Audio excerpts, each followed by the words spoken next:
Chantal. Bonjour Pascal. Écoute, je suis très contente de commencer avec toi cette première chronique des carnets de la ferme aux pleines saveurs. Cette année, c'est une année pas ordinaire. Alors, dans 2 mois, vous allez nous fournir des beaux paniers, des paniers biologiques. Puis, on est en pleine crise du coronavirus, tiens, tiens. Alors, j'imagine que ça change un petit peu les choses pour vous. Mais si tu pouvais juste nous donner un petit aperçu de où est-ce que vous en êtes dans vos préparatifs. Eh bien, disons, à la ferme, hein, on fait partie des entreprises qui fournissent des produits de base. Donc, c'est des produits essentiels qu'on dit. Donc, nous, ça continue. Alors, la ferme, on est toujours dans nos préparatifs, là. Je dirais que, cet hiver, il y a eu l'achat des semences. Les semences sont pratiquement toutes rentrées. Et puis, on a maintenant commencé à mettre des petites graines en terre et on a ouvert notre pépinière. Notre serre a été ouverte récemment cette semaine. Alors, on a pu installer tous les petits plants qui sont déjà commencés. Pour ce qui est des préparatifs, bien évidemment, ça a demandé aussi de embaucher notre personnel. Alors, durant l'hiver, on a travaillé fort à faire des entrevues et puis sélectionner, parce qu'à chaque année, on embauche soit des stagiaires ou tout simplement des nouvelles personnes qui joignent l'équipe pour aller remplacer des personnes qui ont dû nous quitter l'an dernier. On parle d'une équipe d'à peu près de 20 personnes.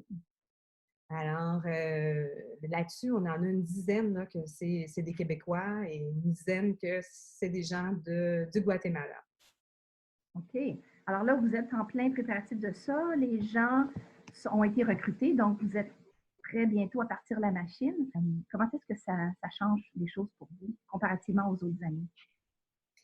Eh bien, comme j'ai dit tout à l'heure, on est une entreprise qui continue de rouler, qui doit rouler, évidemment, puisqu'on doit livrer ces bons légumes-là lorsqu'ils seront prêts.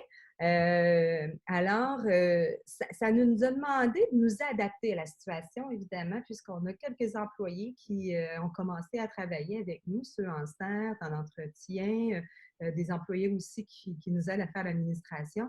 Alors, il faut appliquer toutes les procédures sanitaires pour nous protéger et puis pour qu'ils se protègent. Donc, ça fait en sorte, comme je dirais que la différence, c'est que on tourne un petit peu au ralenti.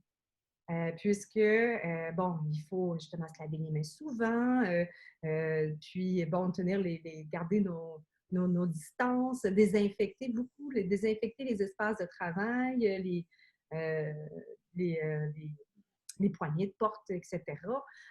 Donc, c'est vraiment une grosse différence pour nous.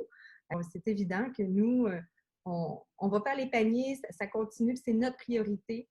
Les gens vont recevoir là, leur commande, si on peut dire, là.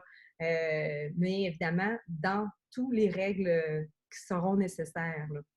Je suis contente que tu parles du local. Merci, Chantal, parce que les gens, effectivement, c'est quelque chose qui est en train de se passer.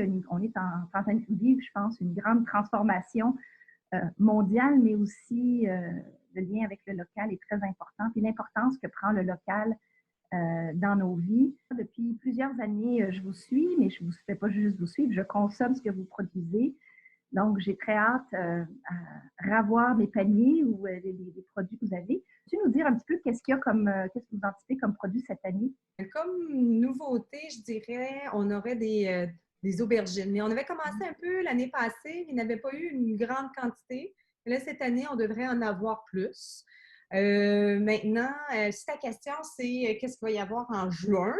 Bien, en juin, ça va être plus les légumes de printemps, tels que les asperges, les échalotes du printemps, la ciboulette, un peu de fines herbes. Puis aussi, évidemment, nos légumes de conservation qu'on a pu garder en chambre froide depuis l'automne dernier, tels que des betteraves, des carottes, des pommes de terre, des panais. Alors, ça, c'est un aspect intéressant aussi, puisque, dans le fond, début juin, c'est un peu ce qu'on peut avoir. Évidemment, les verdures vont être au rendez-vous. Là, on parle des laitues, les épinards. Donc, c'est des produits là, qu'on aura. Puis, on fait évidemment une quarantaine de sortes de légumes, fait que ça va être quand même très varié là, cette année. Ouais. Des légumes et des fruits aussi, parce que vous avez je me rappelle, des cerises de terre, des belles fraises. Donc, il y a aussi tout ça qui sont les belles surprises qu'on reçoit au fil de la saison. Oui, effectivement. C'est sûr que quand je dis une quarantaine de sortes de légumes, c'est notre majeur, les légumes. Mais dans les fruits, on fait les fraises, cantaloupe, cerises de terre, melon. Donc, ça se trouve être ces 4 fruits-là qu'on peut mettre dans le panier. Merci. Puis ça, en parlant de ces belles choses-là, ça me donne faim.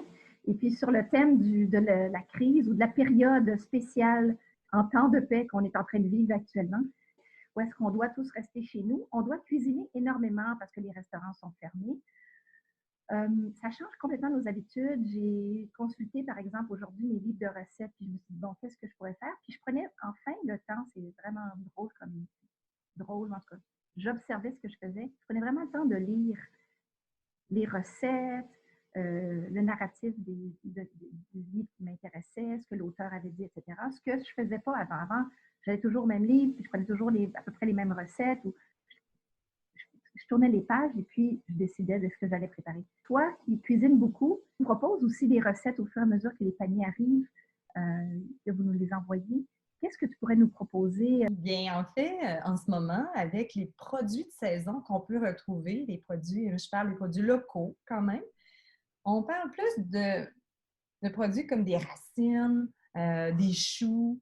C'est des produits qui se prêtent à faire soit des bons potages. Même si on n'est pas dans les temps les plus froids de l'hiver, c'est encore très bon et réconfortant un bon potage à ce temps-ci de l'année. Ou encore même des ragoûts. Des ragoûts avec un mélange de racines qui se trouve là-dedans. Mais aussi, les gens vont dire, ouais, mais là, les verdures, ça serait le fun d'en manger, mais ça s'en vient. Les verdures s'en viennent quand même localement. En attendant, moi, je vous propose des salades comme des salades de choux, salade de betterave, salade de céleri rave, salade de pommes de terre, tiens. Et puis, c'est avec ces petites variétés-là qui vont faire en sorte que ça va être quand même agréable là, de manger localement. Sur notre site Internet, qui est www.legumesbiologiques.com, eh bien, il y a une section recettes. Et puis, dans la section recettes, elles sont répertoriées par légumes. Alors, si, par exemple, vous avez entre les mains des panais et que vous ne savez pas quoi en faire, bien, vous pouvez aller voir les idées recettes qu'il y a sur le site. Ce sont tous des recettes qui ont été éprouvées, soit par nos abonnés qui nous les ont partagées, ou encore soit que ça a été éprouvé directement à la ferme. Et si on est intéressé, si parmi les auditeurs, il y en a qui sont nouveaux à la ferme aux Plaines Saveurs, qu'est-ce qu'ils peuvent faire pour s'abonner, pour s'informer au sujet, pour obtenir un panier? Les abonnements se font en ligne. Alors, il s'agit de cliquer sur le lien « Inscrivez-vous » et puis ça vous donne le formulaire en ligne à remplir. Maintenant, si vous avez des questions, il y a beaucoup d'informations sur le site pour les paniers, mais vous êtes les bienvenus aussi de téléphoner directement à la ferme ou encore d'envoyer des courriels. Et puis, il me fera plaisir à ce moment-là de vous renseigner. Et peut-être que je pourrais conclure en disant que c'était notre première aventure à faire cette chronique, de savoir si vous avez des questions, s'il y a des choses que vous aimeriez qu'on aborde dans une prochaine chronique. Si on peut contribuer à démystifier des choses, à apprendre aux gens un peu à se rapprocher un peu là, de l'agriculture locale, eh bien, on va être très ravis de ça. Alors, à bientôt. Au revoir. Au revoir. Merci, Pascal.